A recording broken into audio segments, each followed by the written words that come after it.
Oui, alors là, c'est ce qu'on appelle effectivement le destin tragique du dissident qui n'a pas réfléchi plus loin que le bout de sa petite prestation YouTube. Vous voyez, c'est que aujourd'hui le système qui a du mal à nous diaboliser par les médias traditionnels, parce qu'en fait les gens qui ont compris que les médias traditionnels étaient entièrement sous contrôle de l'oligarchie que j'ai désignée tout à l'heure, se foutent un peu de savoir que ces mêmes médias sous contrôle oligarchique diabolisent des gens comme Dieudonné et Alain Soral. Ils vont voir par eux-mêmes, en allant au spectacle de Dieudonné ou en allant voir le travail quotidien qu'on produit sur Égalité et Réconciliation, et ils comparent les deux versions. Et ils se disent, il y a une certaine rigueur dans ce que propose Alain Soral. Hein. Donc là, le système se dit, on n'arrive pas à diaboliser cette dissidence sérieuse de l'extérieur. Donc il faut la diaboliser de l'intérieur. Alors pour ça, qu'est-ce qu'ils font ? Ils font pression sur certains dissidents, notamment certains qu'on a aidés, par des quenelles d'or, en leur donnant une certaine audience grâce à notre site qui a une grosse audience. Parce que je rappelle, c'est le premier site de réinformation de France, hein, avec des statistiques très importantes. Ma dernière vidéo, qui donne une explication un peu sérieuse des événements du 13 novembre, est à près de 900 000 vues rien que sur YouTube. Je pense que c'est beaucoup plus que l'audience d'un Bernard-Henri Lévy au bout d'une heure de monologue dans l'émission de Ruquier. Vous deviez pas l'appeler le génie du judaïsme, le livre ? J'ai longtemps hésité entre les deux titres, oui, c'est vrai. Pour rappeler à tous les Français d'aujourd'hui, en effet, ce qu'ils doivent au judaïsme. Donc l'oligarchie s'est dit, maintenant il faut qu'on attaque la dissidence de l'intérieur. Alors soit il faut attaquer les dissidents sérieux que je suis par d'autres dissidents moins sérieux et plus fragiles. Professeur, et Paul-Éric Blanc, pourquoi n'était-il pas présent aujourd'hui ? Parce qu'il a la trouille. Il a le trouille. Je suis cerné par les lâches, de toute façon. Soit ils les cooptent en leur disant « t'as un petit talent d'agitateur ou d'animateur ». En général, ce sont des types qui font des petites vidéos concept et ils leur disent voilà, si tu dis que tu n'as rien à voir avec Alain Soral et que tu n'es pas antisémite, c'est comme si la question se posait et que tu n'aimes pas Dieudonné et que tu ne t'intéresses plus à la question palestinienne, etc. Tu seras coopté soit d'abord par le Jamel Comedy Club, hein, et puis après peut-être tu auras droit à la bande à Ruquier, voire même Canal+, vous voyez. Et c'est comme ça qu'on voit des petits types de la complosphère, on va dire, qui produisaient une petite information alternative, mais toujours comme comique. Le comique est lâche.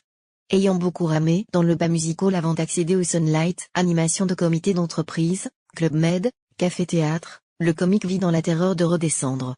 D'où l'incommensurable lâcheté d'un Smaïn, le beurre de service, aujourd'hui remplacé par Jamel Debbouze, prenant le parti d'en rire, quand on l'interrogeait sur la ratonnade de la guerre du Golfe, sans doute pour ne pas froisser les organisateurs de spectacles traditionnellement peu acquis à la cause arabe.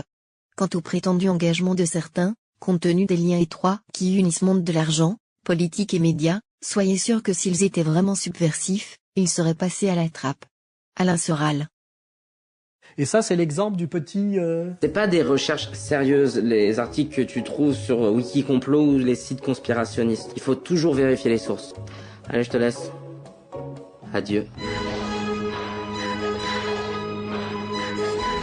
Kevin Rezi, lui, qui a carrément fait un spot pour le gouvernement.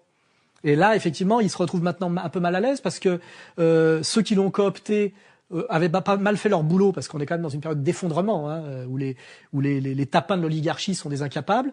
Alors ils se sont rendus compte qu'ils avaient pris un type qui avait été mouillé dans la complosphère sérieuse. Donc le type se retrouve montré du doigt comme traître par la dite complosphère. Quel vendu. J'espère que tu as touché un gros chèque pour le rôle du collabo. Encore un qui baisse son froc. Fallait bien ça pour passer chez Arthur. Tapin du système. L'argent t'a fait baisser ton froc, ou il était déjà baissé, mon pauvre ami. On t'a payé combien pour faire ce sketch? N'est pas Dieudonné qui veut. Bravo Kevin. L'année prochaine tu seras invité au dîner du CRIF. Et en même temps, le gouvernement se rend compte effectivement qu'ils ont coopté un complotiste. Et il y a eu un clip de Kevin Razi, qui est un humoriste très connu sur Internet, et qui a fait l'objet d'une polémique puisqu'il a participé à une émission avec des conspirationnistes. Donc ça fait tâche, ça. Donc là, c'est la justice immanente. Mais ça, c'est le problème quand on a comme possibilité d'avenir, en étant un peu finalement un gagman, que d'être gagman dans le système, puisque ces gens-là n'ont effectivement, contrairement à moi et à Dieudonné, mis en place aucun projet global pour pouvoir survivre jusqu'au bout, malgré toutes les persécutions. Et c'est effectivement le cas d'un qui vient de nous lâcher récemment. Le débrancheur. Qui est le débrancheur, qui aujourd'hui prétend qu'il n'avait rien à voir avec nous et moi. Qu'est-ce qui permet de dire que je fais partie de la mouvance Sourate Dieudonné ? Peut-être, non, à ce moment-là, peut-être parce que parmi les 110 bouquins que j'ai présentés dans toutes mes vidéos, j'en ai relayé un de lui. Voilà, effectivement, à ce moment-là, oui, j'ai relayé un livre de lui, mais à ce moment-là, il faudra dire que je suis dans la mouvance Zemmour-noloïste, parce que je donne des livres de Zemmour. Ensuite, on pourrait dire à ce moment-là que je suis dans la mouvance Attali, parce que je donne beaucoup de livres d'Attali. Ou sinon, peut-être que c'est pas le fait que je relaie des livres, peut-être parce que je suis relayé par Égalité et Réconciliation. Mais à ce moment-là, je suis aussi relayé par le Cercle des Volontaires. Je suis aussi relayé par... tu nous mets dans la merde, par contre. Alors là, je vais quand même, pour lui répondre à ce petit débrancheur, devant témoin, que nous t'avons accueilli pour faire tes vidéos pendant des mois et des mois à notre local de Saint-Denis, c'est-à-dire que tu travaillais sur nos machines, et nous avons même payé les factures de tes montages, et que tout ce que tu dis, tu l'as appris chez moi et dans notre bibliothèque Contre-Culture, et que tu as été pendant au moins 2 ans une de nos créatures, et que nous t'avons aidé de A à Z, et que nous avons même payé pour toi. Alors maintenant, comme tu nous lâches, on va te dire, tu te débrouilles par toi-même sans que nous relayions tes vidéos sur Égalité et Réconciliation, parce que c'est de là que venait ton audience, tu vas t'en rendre compte. Et comme je n'aime pas les traîtres, les lâches et les salopes, je dis bien, puisque je suis beaucoup plus regardé que toi, que oui, tu viens bien de chez nous intégralement. C'est-à-dire que tu venais tous les dimanches à notre local de Saint-Denis, travailler sur nos machines, avec nos techniciens, et nous payions même ta post-production. Nous payons les factures de ta post-production pour te dire jusqu'où tu es allé dans la collaboration avec nous. Donc nous t'avons aidé de A à Z parce que tu faisais un travail qui était pas mal. C'est-à-dire quand on enlève le côté gag et le côté one-man show. Rothschild. Qui est Rothschild? Non. Pourquoi Rothschild? Je n'en sais sûrement pas plus que vous. C'était du Soral pour adolescents avec sans doute un peu d'habillage inutile, mais tu avais carte blanche pour faire ce travail, parce que ça touchait une clientèle intéressante. Et aujourd'hui, il semblerait que, j'ai vu un reportage de France 2 où tu as été flouté, où on n'a pas donné l'école où tu travaillais, c'est-à-dire qu'ils ont été gentils avec toi, tu ferais partie du futur contingent coopté par le système pour faire un travail ambigu de double allégeance. Donc voilà. Donc je dis à tes maîtres et à tes futurs maîtres qu'effectivement tu es un pur produit au départ d'égalité et réconciliation et un type effectivement qui doit beaucoup à Alain Soral. Voilà. Ça te fera les pieds.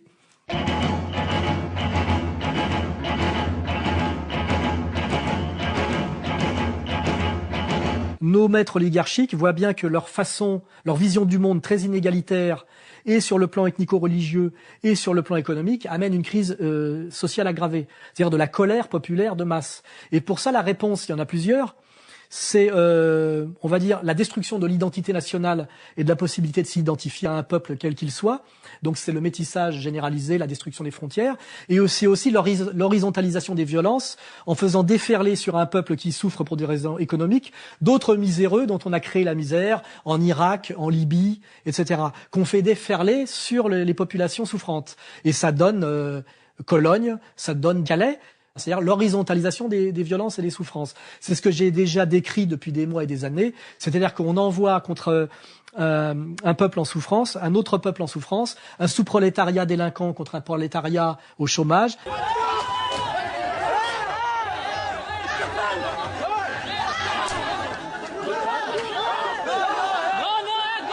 Horizontaliser et ethniciser les violences pour ne pas que se produise une violence politique légitime, qui est la violence qu'on appelle le combat de classe, qui est le peuple persécuté, humilié et précarisé, qui se révolte contre son oligarchie, ce qui devrait être la situation logique. Donc notre élite, qu'on a bien identifiée, fait tout pour que le combat s'horizontalise et s'ethnicise. Et pour ça, ils nous font rentrer, grâce à l'espace Schengen et grâce aux lois de l'Union européenne, et grâce aussi à nos petites élites métisseuses. Oui, il faut accueillir les réfugiés qui meurent aujourd'hui en Méditerranée. Est-ce qu'on veut vivre entouré de miradors et de barbelés avec des cadavres dans nos mers et sur nos côtes et sur nos routes, ou est-ce qu'on assume d'être une société ouverte? On a le petit Glucksmann qui a pris le relais de son père, à bien nous culpabiliser pour qu'on soit obligé d'accepter ces hordes de nomades, de nomades parasites, C'est comme ça qu'ils viennent pourrir la vie des producteurs sédentaires en voie en plus de comment dirais-je, de précarisation par le chômage. Hein, voilà. Donc ça donne effectivement les événements de Calais, c'est-à-dire de la délinquance et de l'insécurité qui perturbent non pas nos élites de la grande bourgeoisie protégée, mais le petit peuple déjà à la vie précarisée de Calais.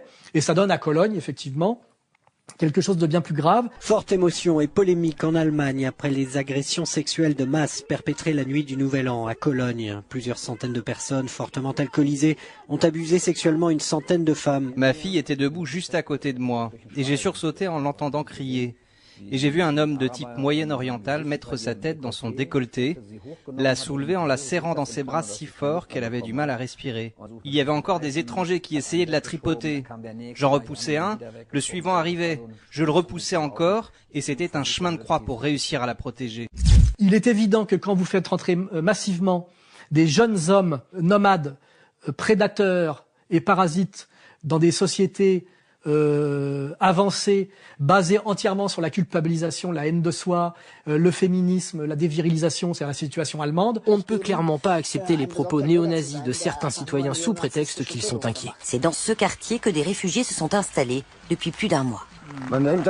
C'est vrai qu'on a facilement des préjugés, mais bon, on ne dit trop rien, sinon on risque de passer pour des racistes. Quand vous télescopez ces deux populations, ça donne des jeunes femmes effectivement, qui s'excusent de ne pas se laisser violer, une fois de plus, comme elles se sont fait violer par l'armée rouge quand elle a pris Berlin, et qui s'excusent en fait, au niveau de leur mental, de ne pas offrir leurs fesses à des jeunes prédateurs, des jeunes adultes, dans une situation de misère sexuelle. Nous sommes tous très tristes après ce qui s'est passé la nuit du Nouvel An, dit cette jeune femme.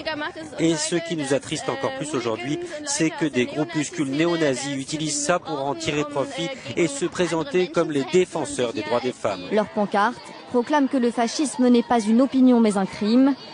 Ils sont venus dénoncer les amalgames et réaffirmer leur soutien aux réfugiés. Et là, les médias font tout pour cacher la chose. Les forces de police sont incapables de réagir, parce que se pose toujours la question de l'antiracisme et pas la question de protéger leur propre population. Et donc, il y a eu toutes ces agressions qui ont été d'abord cachées, puis révélées, et qui aujourd'hui sont très dures à gérer, parce qu'effectivement, ça fait monter les extrêmes droites allemandes. Alors ça, c'est les effets à la marge de tout ça. Effectivement, ça met en danger quelque chose qui s'appelle l'Union européenne, l'espace Schengen, et ça, je m'en réjouis.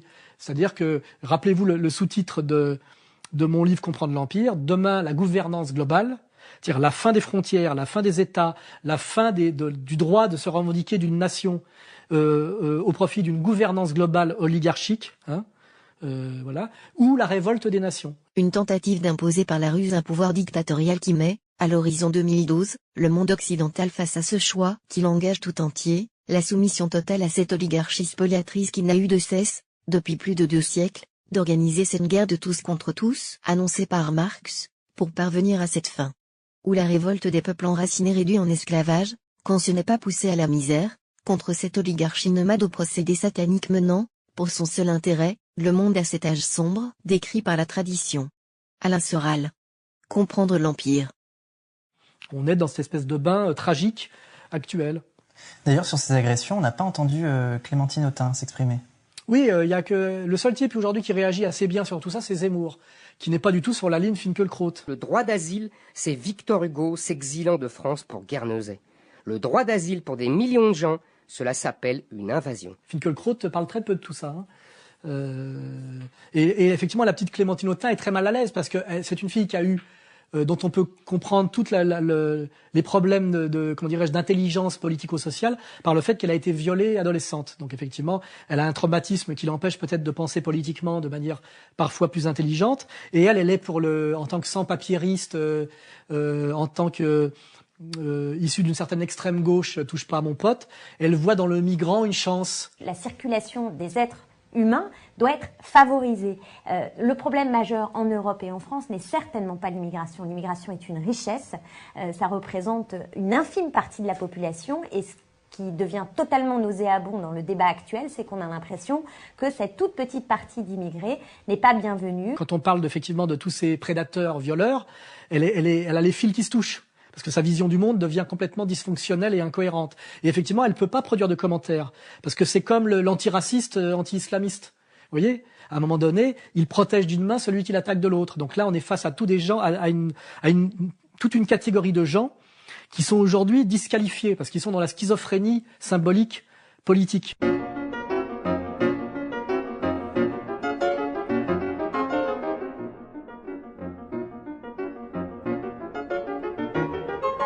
Si ces gens veulent se retrouver à Calais, c'est parce qu'ils rêvent d'aller en Angleterre. Pourquoi ? Parce que l'Angleterre, depuis Margaret Thatcher, qui a produit une destruction totale de l'État-providence et de l'État protecteur anglais, par la déréglementation totale du marché du travail anglais, a donné l'idée et a produit l'illusion ou même l'idée qui a un certain sens que n'importe quel crevard du monde entier pouvait venir en Angleterre parce qu'avec la précarisation du monde du travail, il pouvait trouver un boulot parce qu'il n'y a plus de CDI en Angleterre. Fille d'épicier, Margaret Thatcher veut gérer son pays comme une entreprise. Les dépenses publiques sont réduites, priorité au marché et au secteur privé, dit la dame de fer, inspirée des thèses de Milton Friedman. Dérégulation, ouverture aux capitaux étrangers, la City s'impose comme une place boursière mondiale. Quand Margaret Thatcher quitte le 10 Downing Street en 1990, l'écart de niveau de vie entre les pauvres et les riches est identique à celui des années 30. Donc si nous avons tous ces migrants qui stagnent à Calais et qui pourrissent la vie des Calaisiens, c'est à cause de la haute aspirance de la législation du travail anglaise.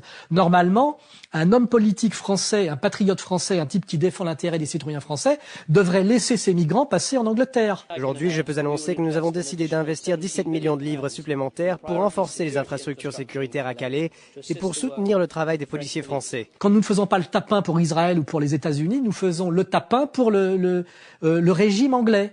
C'est absolument anormal. Les Français devraient faire davantage pour empêcher les migrants de venir. Ils n'en font pas assez. On n'a pas à les garder sur le sol français. Et je vois même des espèces d'abrutis membres d'ONG françaises, en général des gonzesses, qui n'ont pas encore subi la violence des prédateurs nomades suffisamment pour comprendre qu'elles sont dans des idéologies totalement dysfonctionnelles, qui supplient ces migrants de demander le droit d'asile en France, alors qu'ils ne le veulent pas. Si vous faites votre demande d'asile en France, si vous relevez de la protection, vous obtiendrez l'asile en quelques semaines.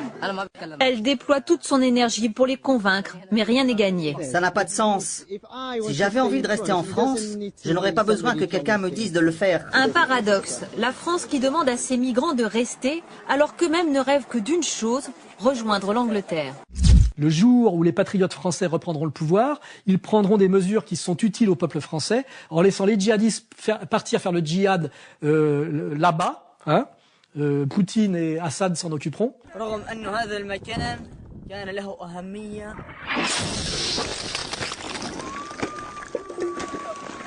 Et à laisser ces migrants qui traversent la France, en passant d'ailleurs par la Turquie, l'Europe de l'Est et l'Allemagne, qui sont bloqués à Calais, à les laisser passer en Angleterre. Comme ça, les Anglais réviseront peut-être leur législation du travail et peut-être protégeront à nouveau, par leur code du travail, le travailleur anglais.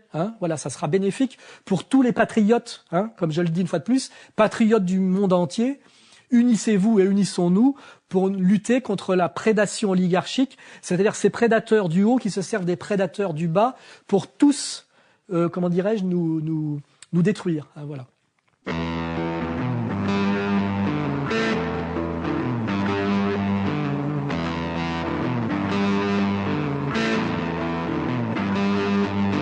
Alors au début, j'étais très heureux de me dire ça bouge un peu du côté de l'armée, parce qu'il va bien falloir que des corps constitués se révoltent. Les flics qui passent leur temps à surveiller des synagogues et des bar mitzvahs savent très bien qu'ils le font pas pour l'intérêt français. Les soldats français dont on détruit les budgets et qu'on envoie faire des opérations de police pour l'oligarchie mondialiste, c'est-à-dire pour les intérêts souvent américains, voire israéliens, savent très bien qu'ils travaillent pas dans l'intérêt supérieur du pays. Les corps constitués français, je le sais parce que je suis en contact avec eux, voient très bien qu'on les envoie de plus en plus au tapin et qu'en plus on réduit de plus en plus leur budget, que ce soit l'armée, la police, la gendarmerie, c'est général. Donc on espère qu'à un moment donné, il va y avoir un sursaut d'insoumission et un sursaut de révolte et un sursaut révolutionnaire de ces corps constitués. C'est notre seul espoir. Et là, quand je vois un général qui est à haut gradé, qui est président de l'association des parachutistes et qui est le plus haut gradé de la Légion dire « Je vais à Calais dans une manif organisée par… » Pegida, le mouvement islamophobe allemand, appelle à manifester aujourd'hui dans plusieurs pays d'Europe contre la présence des migrants. Il veut notamment organiser une marche à Calais, une manifestation interdite par la préfecture par crainte de débordement. Aujourd'hui, il avait été dit, effectivement, qu'on n'était pas des voyous, des crapules, qu'on était là pour essayer de faire régler par l'État le problème de la ville de Calais, qui est une jungle inacceptable dans un État de droit. Et donc que vous ayez été mis en place ici, c'est une chose. De là à faire les charges que vous faites, ça n'est une autre. Et c'est ça que moi j'attendais de frères d'armes. Il y va, il dit j'y vais, j'assume. On se dit bon, enfin, des militaires français vont enfin oser dire que trop c'est trop, que ça suffit, et qu'ils se révoltent contre quelque chose dont ils ont autant pris conscience que moi. Moi j'ai simplement le courage ou la folie de le dire publiquement. Hein. Alors j'étais très content. Il y va. Alors le premier scandale, c'est qu'il se fait arrêter violemment par la police. C'est-à-dire que la police, aux ordres d'un petit préfet dont il faudrait montrer la photo pour voir qui règne sur qui aujourd'hui, c'est un peu comme quand on voit Aziza me menacer et m'insulter. Il y a quelque chose qui heurte le sentiment commun, vous voyez. Un monde qui fonctionne bien ne peut pas être un monde où un petit flic arrête un général comme ça et le brutalise.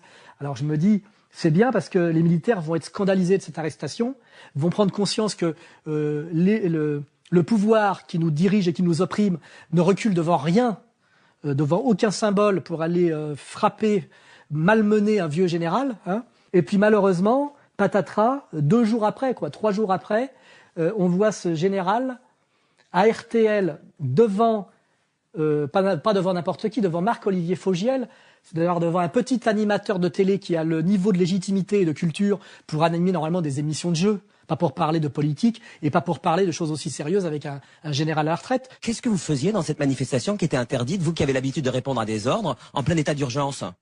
Rétrospectivement, est-ce que vous regrettez aujourd'hui d'y être allé, mon général ? Je regrette parce qu'effectivement, on a dit que c'était PEJIDA, qui est un mouvement pour lequel je ne partage donc aucun lien, qui est un mouvement d'extrême droite, extrêmement intolérant, voire un peu fasciste. On n'est pas raciste, on n'est pas xénophobe, on n'est pas islamophobe. Il aurait dû y réfléchir avant, il le savait. Peut-être qu'il n'aurait pas dû y aller pour ça, effectivement.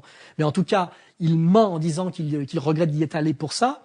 En fait, il se soumet à Marc-Olivier Fogiel, il s'humilie, il renie, son action.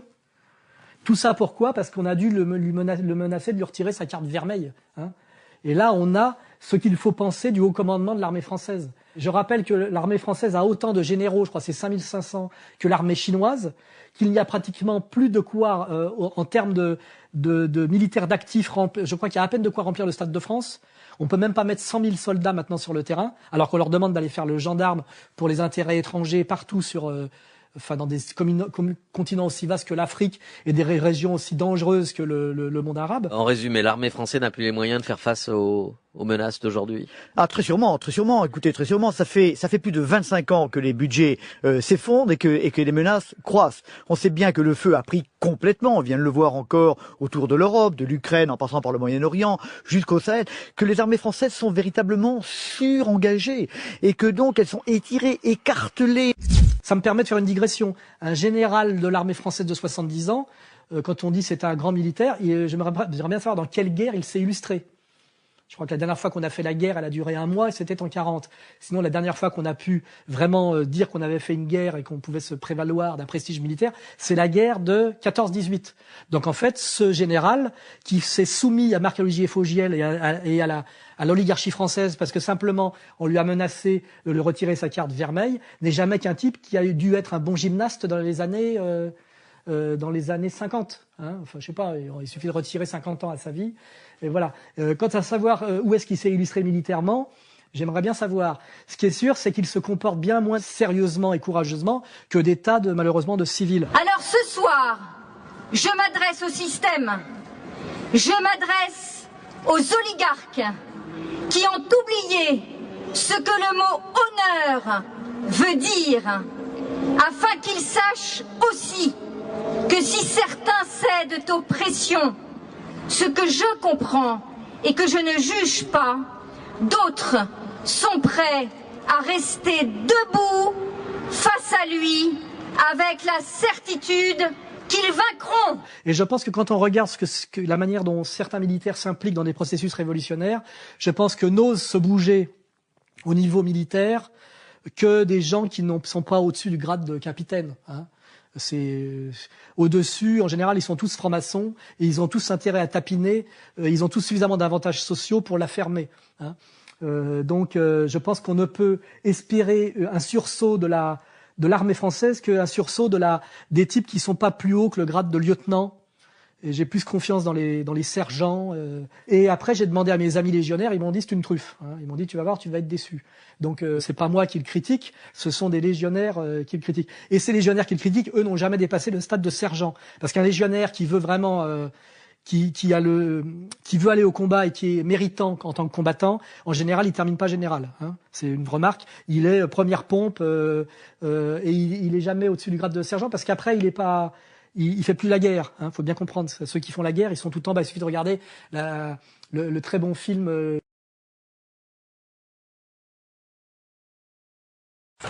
On voit très bien qu'il y a un type de terrain qui est sergent, qui pilote en fait un lieutenant issu d'une école de cadre, quoi, voilà, et qui est un bourgeois et l'autre est un type du peuple. C'est un peu ça l'idée. Donc moi, je ne fais confiance qu'aux militaires qui ne sont pas trop haut gradés. Les autres, ce sont des bénéficiaires du système, des gens qui ont rarement fait la guerre. Je me suis retrouvé face à des hauts gradés de l'armée, notamment dans des stages de sport de combat, etc. C'est des chauves avec du bide. Ils pèsent pas une cacahuète, hein, voilà.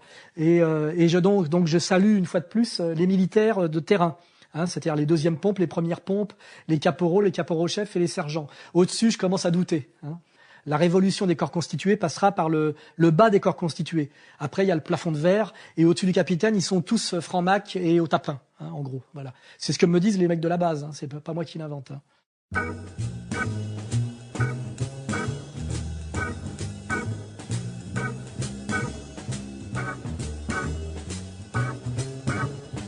Alors, ce débat de la déchéance de la nationalité me rappelle exactement le débat super bidon de l'abolition de la peine de mort. Hein. Il a fallu attendre que le vieux académicien aux yeux bleus là. Et maintenant, il faut attendre d'Ormesson pour entendre quelques vérités, pour vous dire où on en est d'effondrement. Hein, voilà. Quelquefois, je me demande s'il n'y a pas une ombre d'enfumage. C'est effectivement de l'enfumage. On peut déjà déchoir de la nationalité avec le je sais pas comment on dit, l'arsenal juridique tel qu'il est. 2, promettre de déchoir de leur nationalité des musulmans radicaux qui chient sur la France et qui rêvent que de mourir héroïquement pour Daesh, ça n'a strictement aucune utilité. On traque les mortades, les kuffars, ceux qui nous combattent, qui combattent l'islam. L'homme est un fossoyeur. J'ai fait allégeance au calife dès la déclaration du califat. Le forcené armé est immédiatement stoppé par des dizaines de coups de feu. Oh, regardez ça, au taquet. Au volant, Mohamed Merah. Le fait que des jeunes de nationalité française, c'est-à-dire des Français de papier, combattent contre les intérêts de la France, contre la France avec la haine de la France, ça pose une question fondamentale, dont la réponse n'est pas la déchéance de la nationalité post-mortem, mais de réviser drastiquement le code de la nationalité, c'est-à-dire d'abolir enfin une absurdité qui s'appelle le droit du sol intégral. Comment devient-on français? Faut-il le mériter, autrement dit pour les plus conservateurs, écarter les étrangers, ou bien suffit-il d'être né en France, même de parents étrangers, pour être automatiquement français? À ceux qui invoquent le droit du sang, né de parents français pour être français, s'opposent les partisans du droit du sol, beaucoup plus hospitalier. Il faut bien préciser que le droit du sang, c'est le droit des sociétés primitives, le droit du clan, le droit de la tribu, le droit de la famille, et que toutes les sociétés évoluées, parce qu'il est normal qu'elles accueillent un certain nombre de gens qui naissent sur leur sol, ont adopté le jus soli, c'est-à-dire le droit du sol. Donc le vrai problème, c'est non pas la déchéance de la nationalité, qui est une absurdité, l'inscrire dans la Constitution, c'est très malsain, c'est le problème de tous ces binationaux qui n'aiment pas la France, c'est le problème de tous ces nationaux qui n'aiment pas la France, et c'est le problème du droit du sol intégral. Toute nation qui fonctionne sur le droit du sang et un droit du sol très relatif et à condition. Je ferai remarquer que nos maîtres judéo-sionistes sont tous sur le droit du sang intégral. Et la clé, je crois, de la raison d'être, la raison de la survie du peuple juif, c'est la capacité à faire en sorte que les enfants soient juifs. Moi, je suis aussi le représentant le fils d'une vieille tribu, ouais. Le fils d'une des plus anciennes tribus du monde. Alors Bernard-Henri Lévy, la tribu d'Israël. Il ne se coopte que sur le droit du sang, hein, pas sur le droit du sol. Le gouvernement israélien adopte un projet de loi controversé sur la nature de l'État hébreu. 14 des 22 ministres du cabinet de Benyamin Netanyahou se sont prononcés en faveur de ce texte qui définit Israël comme l'État national du peuple juif. Et donc, il faut revenir impérativement sur le code de la nationalité, abroger le droit du sol intégral et revenir au droit du sang. Voilà. Quand Benzema, qui est un imbécile, mais qui par sa bêtise dit une vérité, il dit l'équipe de France c'est pour le sport, mais mon vrai pays c'est le pays de mes ancêtres, c'est l'Algérie. Et l'Algérie c'est mon pays. Mes parents ils viennent de là-bas, donc après la France c'est plutôt sportif quoi. Il a parfaitement raison. Le pays, c'est le pays des ancêtres. C'est pas le pays sur lequel vous êtes né par hasard. Imaginez, dites à un Chinois que l'enfant du fils de Dieudonné, c'est-à-dire métis camerouno-français, peut être chinois parce qu'il est né en Chine par hasard, parce qu'il a été mis en garde à vue, lui et sa bonne femme, à un moment donné, par hasard sur le territoire de Hong Kong. Ça aurait pu arriver. Le Chinois, il éclate de rire. Le Chinois, il sait très bien que pour être chinois, il faut avoir des parents chinois, des ancêtres chinois. Moi, je suis double national franco-suisse, bien que j'ai jamais mis les pieds en Suisse et que je suis pas né en Suisse, simplement parce que j'ai des ancêtres en tant que Savoyard qui étaient de l'autre côté du lac Léman. Et que donc j'ai des ascendants suisses. Je ne suis pas né en Suisse et je n'ai pratiquement jamais mis les pieds en Suisse. Mais la Suisse pratique un droit qui est le droit du sang, qui est le droit des peuples et des nations qui fonctionne. Le droit du sol intégral est un droit qui nous a été imposé pour détruire le peuple français et l'appartenance à la nation. L'Europe sera d'autant plus intéressante pour tout le monde qu'on arrivera à une dissolution de l'État-nation et quelque chose de beaucoup plus intégré. Il faut aussi arrêter avec ce sentiment national. Et c'est pour ça que nous avons aujourd'hui une horde de Français de papier ou de binationaux qui effectivement ne sont pas français. Nique ta mère, nous. Nique Varg. Voilà, nique ta mère, nous. Voilà. Fils de pute de Français qui nous aiment pas. Et je rappelle en dernière instance que le droit du sol est le droit des esclaves, et que le droit du sang est le droit des hommes libres. Le droit du sol, c'est vous appartenez à la terre sur laquelle vous êtes né, parce que c'est la terre du maître, et vous êtes un serf. C'est le droit du sol, c'est le droit de l'esclave sur une plantation de Louisiane. Vous appartenez à la terre que vous travaillez, sur laquelle vous êtes né, n'est-ce pas? Pour les connards qui vous disent je suis français parce que je paye mes impôts en France. Non, ça c'est le droit de l'esclave. Tu es français parce que tu es issu d'une lignée de gens qui ont fait la France, qui ont aimé la France, qui se sont battus pour la France et qui ont versé leur sang pour la France. Je suis français parce que j'ai été pondu là par hasard et que j'ai payé mes impôts parce que j'ai pas le choix. Ça fait pas de toi un Français. J'ai reçu un appel du gouvernement qui m'appelle à devenir français, donc je vais y aller et je pense que ça y est. Tout ça, c'est ce discours d'appartenance à la France est un discours qui vous a été imposé par Bernard-Henri Lévy ou Glucksmann père et fils. Qui mettez-vous sous le terme de réac? Je mets des gens très différents qui parfois s'opposent les uns aux autres, mais qui ont tous en commun le fait de refuser les évolutions de la société contemporaine, les métissages, les échanges, les mélanges qui constituent les sociétés européennes d'aujourd'hui. Et ces gens-là savent très bien que c'est pas ça qui fait comment dirais-je, d'un Français de papier un patriote, de même qu'il ne suffit pas d'être né en Israël pour être israélien, voilà.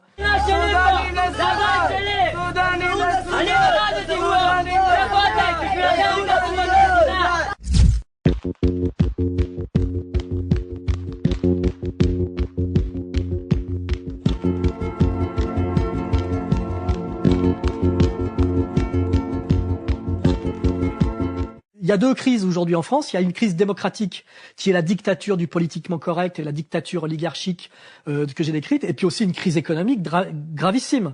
Et je vous ferai remarquer que nos élites politiques n'ont aucune intention et aucun moyen de lutter contre la crise économique, et systématiquement nous masque cette crise économique en disant quand le terrorisme est à nos portes et quand on tue des gens, on va pas parler quand même de retraite, de droits d'acquis sociaux. La guerre, c'est utiliser tous les moyens dans notre démocratie, dans l'état de droit, pour protéger les Français. Donc c'est en effet l'état d'urgence. Nous allons voir si nous allons le prolonger.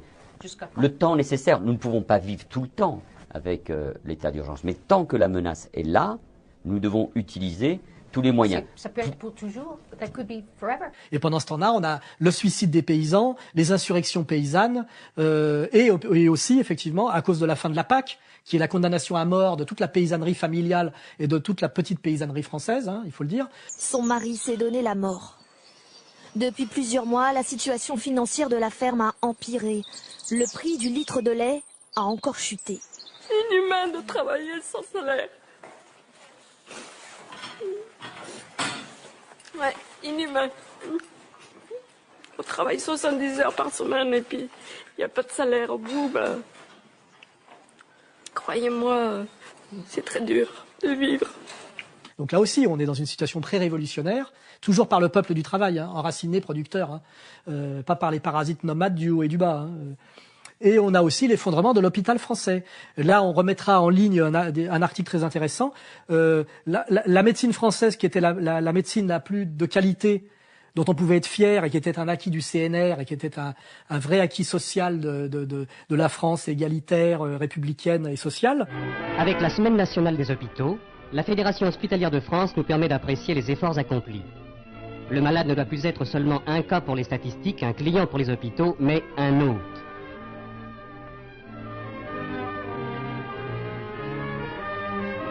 En rompant avec la politique d'austérité et la carence du financement qui ont freiné l'évolution hospitalière, l'hôpital est déjà, ce qu'il n'aurait jamais dû cesser d'être, un grand service public au service de votre santé. L'intérêt, voyez-vous, c'est que dans un petit hôpital, le personnel, disons les médecins, les infirmières, l'ensemble du personnel appelé à donner des soins aux malades, n'est pas dépassé par une organisation trop grande. C'est à une échelle tout à fait humaine. Les malades ici sont soignés par du personnel qui souvent sont connus d'eux parce qu'ils sont du pays. Et le personnel travaille dans un petit hôpital beaucoup avec son cœur. La médecine pour tous de qualité est en train de s'effondrer à cause de la mainmise depuis maintenant une quinzaine d'années du monde de la finance sur les hôpitaux. Les hôpitaux avant empruntaient à une caisse qui était liée à l'État. Aujourd'hui, elle a l'obligation d'emprunter sur un marché qui est non seulement privé mais captif et qui l'a surendetté volontairement. Et toute la mutation des hôpitaux, quand on ferme les petits hôpitaux locaux, que les femmes ne peuvent plus accoucher le week-end et à moins de 50 km, c'est pas pour une amélioration des soins à cause des évolutions techniques et de la concentration rendue nécessaire par le coût des appareils, etc. C'est parce qu'en fait, les hôpitaux français sont surendettés et en faillite. Et là, je vous révèle, et vous pourrez le vérifier par la post-production, que ce que fait le pouvoir politique aujourd'hui face à la faillite des hôpitaux, c'est obliger les hôpitaux à rembourser les emprunts frauduleux qu'ils ont été obligés de contracter et qui les ruinent. Alors que normalement, la première chose à faire, si un jour un pouvoir légitime reprend le pouvoir, c'est aussi annuler instantanément la dette des hôpitaux qui permettent de remettre sur les rails un hôpital de proximité et de qualité. C'est-à-dire que chaque fois qu'on regarde quelque part et qu'on regarde notamment une crise française d'une baisse de la qualité de la vie qui fait que même l'espérance de vie est en train de baisser aujourd'hui en France, on retrouve la mainmise de l'oligarchie financière qui est très liée à l'oligarchie communautaire, qui détruit la France populaire, la France des 30 glorieuses, la France des acquis sociaux, la France de l'égalité sociale, pour enrichir le pouvoir bancaire et avec derrière systématiquement le mensonge direct ou le mensonge par omission de ces relais médiatiques.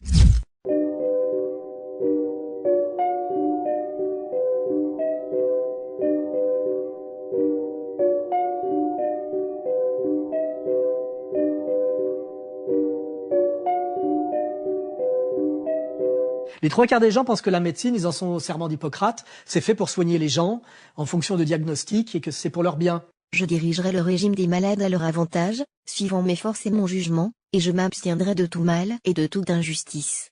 Je ne remettrai à personne du poison, si on m'en demande, ni ne prendrai l'initiative d'une pareille suggestion. Semblablement, je ne remettrai à aucune femme un PCR abortif. Je passerai ma vie et j'exercerai mon art, dans l'innocence et la pureté. Or, ce qu'ils ont oublié de dire, c'est que la médecine était aussi tombée sous la domination de la logique capitaliste et dans ce processus de domination historique, sous la domination financière, qui fait qu'aujourd'hui la médecine n'est pas là pour soigner les gens, elle est là pour faire pour que le complexe pharmacochimique fasse du profit. Et aujourd'hui, ce pouvoir oligarchique est capable pour, à un moment donné, vendre, par exemple, des choses qui ont été produites par des laboratoires pharmaceutiques qui sont des multinationales, dont sont actionnaires souvent, on le mettra en post-production, des dirigeants politiques, et qui ont intérêt donc à faire passer des messages en général, des messages politiques angoissants. Dans l'actualité ce soir, le monde se dresse contre la nouvelle forme de grippe. L'Organisation mondiale de la santé, l'OMS, est passée au seuil d'alerte 5 sur 6 et demande à chacun de se préparer activement contre la pandémie. La Suisse, les Pays-Bas sont touchés à leur tour. Au Mexique, les habitants sont invités à rester chez eux. Le monde est maintenant au début d'une pandémie grippale.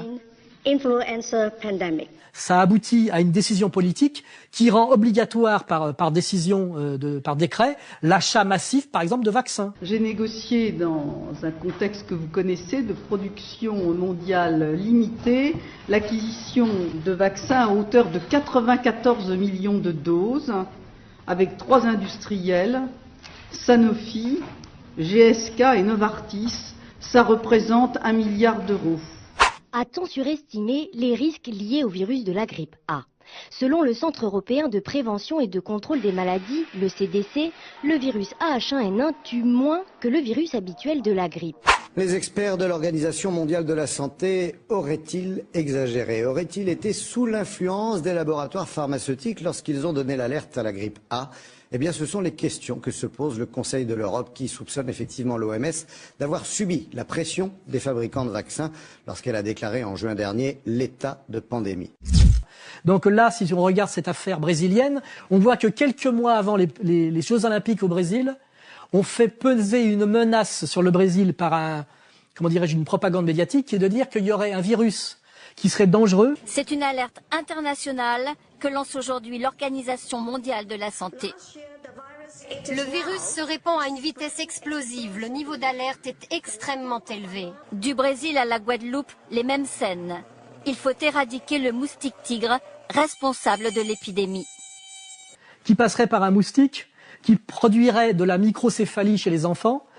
Ces femmes brésiliennes ont accouché récemment. Et toutes ont donné naissance à un bébé microcéphale, une malformation du crâne due au virus Zika. C'est ici, dans l'état de Recife, au nord-est du Brésil, que l'épidémie a commencé. À la fois, on incite les pauvres brésiliens dans un pays de métissage, les pauvres brésiliens à faire massivement avorter leurs femmes. Donc là, on est dans une logique d'eugénisme des pauvres. Marina a peur. Enceinte de 7 mois, cette habitante d'un village perdu du nord-est a contracté le virus Zika pendant sa grossesse. Le fœtus présente une forme très grave de microcéphalie ainsi que d'autres malformations. Et Marina elle-même risque de mourir. Sur le conseil de son médecin, elle a donc choisi l'impensable, avorter, même à ce stade. Nous n'avons pas de diagnostic sûr à 100%, explique cette militante pro-avortement. Mais comme nous ne sommes pas sûrs, les femmes ne devraient pas être contraintes de poursuivre leur grossesse durant cette crise, cette pandémie, comme l'a déclaré l'Organisation mondiale de la santé. On est en train de faire peser une menace sur un pays qui s'apprête à accueillir massivement des étrangers sur son sol avec des enjeux économiques majeurs qui sont les Jeux Olympiques. Et la solution, c'est quoi? French drug maker Sanofi Pasteur this week launched a project to develop a vaccine. Dr. Nicholas Jackson, who will be driving the new project, said Sanofi Pasteur is responding to the global call to action to develop a Zika vaccine, given the disease's rapid spread and possible medical complications. Sanofi says it can move quickly to develop a vaccine by taking advantage of the research it did for its newly approved vaccine for dengue fever, which is spread by the same species of mosquito as Zika. Alors qu'il n'y a aucun lien entre la microcéphalie, qui est plutôt liée aux conséquences de la misère. C'est pas propre au Zika. La rubéole, cytomégalovirus et les autres virus donnent aussi des microcéphalies. Donc c'est pas que Zika. Les femmes qui boivent beaucoup d'alcool pendant la grossesse, ça donne aussi des microcéphalies. Donc c'est pas quelque chose qui est spécifique. Un agent chimique, le riproxifène, qui est un insecticide qui a été ajouté depuis 18 mois par les autorités brésiliennes dans l'eau potable pour tenter d'éradiquer les moustiques porteurs de la dengue et de Zika. Il s'agit d'un inhibiteur de croissance des moustiques qui provoque des aberrations morphologiques. Il est fabriqué par un partenaire stratégique de Monsanto et il a particulièrement été utilisé dans le nord-est du pays, là où on rencontre le plus de microcéphalie. Rien n'est prouvé que ce moustique soit le véhicule de ce virus, et tout est prouvé par contre que ce virus est totalement bénin. On sait que dans 80% des cas, cette infection est asymptomatique. Il n'y a pas de symptômes cliniques. Dans 20%, il y a des symptômes, mais ils ne sont pas très graves. La fièvre, une éruption, des maux de tête, une conjonctivite, mais rien de plus. Donc là, on découvre, parce que là je fais cette analyse, et vous le vérifierez par la post-production, de ce que c'est que l'oligarchie mondialiste. L'oligarchie mondialiste, aujourd'hui, a les moyens de se dire, tiens, on va produire un vaccin, on va mettre en place une campagne d'angoisse, on va faire chanter un gouvernement. Cette crise sanitaire tombe en plus à un très mauvais moment pour l'économie brésilienne qui passe par la pire récession de ces 100 dernières années. 1,5 million d'emplois ont été détruits en 2015. Le PIB s'est contracté de 3,7% en 2015 et on prévoit une chute de 3% en 2016. Le chômage est à 10% et l'inflation frôle les 11%. L'impact du Zika sur l'économie peut être dévastateur. Certains économistes estiment que le secteur du tourisme, qui représente 10% du PIB brésilien, sera gravement affecté. Le nombre de touristes attirés habituellement par le carnaval est déjà en chute libre et il en sera sans doute de même pour les JO d'été.